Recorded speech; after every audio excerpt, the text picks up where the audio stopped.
So now then, this sensation of the happening is basic to all we want to explore.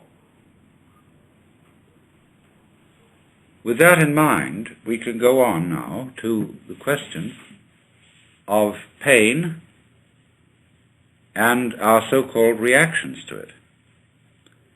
And once again you will see that the problem as posed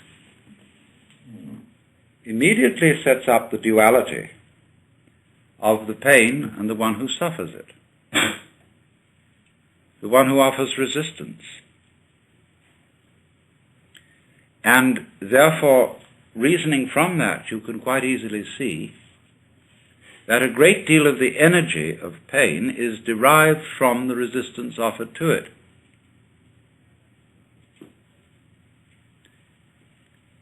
And that resistance takes very many forms, not only of attempts to get away from a pain which is present. Let's suppose you try to run away from a migraine headache. As you carry it with you, you can't get away from it, and it seems to be absolutely in the middle of everything that you are. So that however much you thresh and resist, the pain goes with the threshing. Other forms of pain are problematic to a large extent because of our prior anxiety about them and because of the valuations that we put on them. And we may as well start from that point. And what we very largely dislike about people in pain is the noise they make. When I challenged R.H. Blythe and said, "You're a vegetarian, but don't you realize that plants have feelings?" He said, "Yes, I do, but they don't scream so loudly."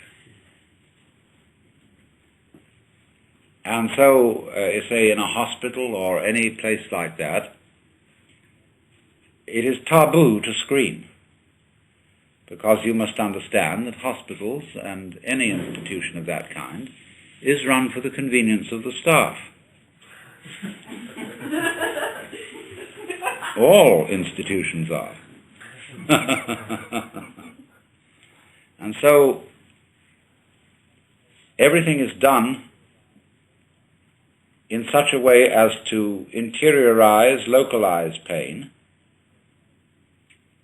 Of course, in a way that makes it worse.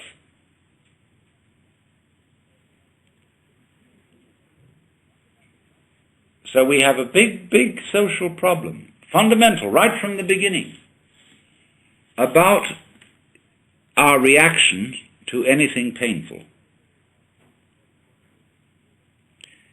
And these are very odd things. Let's take, for example, when a child has eaten something that doesn't agree with it and it vomits. Now, you well know that when you've got a bad stomach, that vomiting is a very pleasant release from that. But because when Mama sees the vomit, or somebody else does, they say, "Ugh,"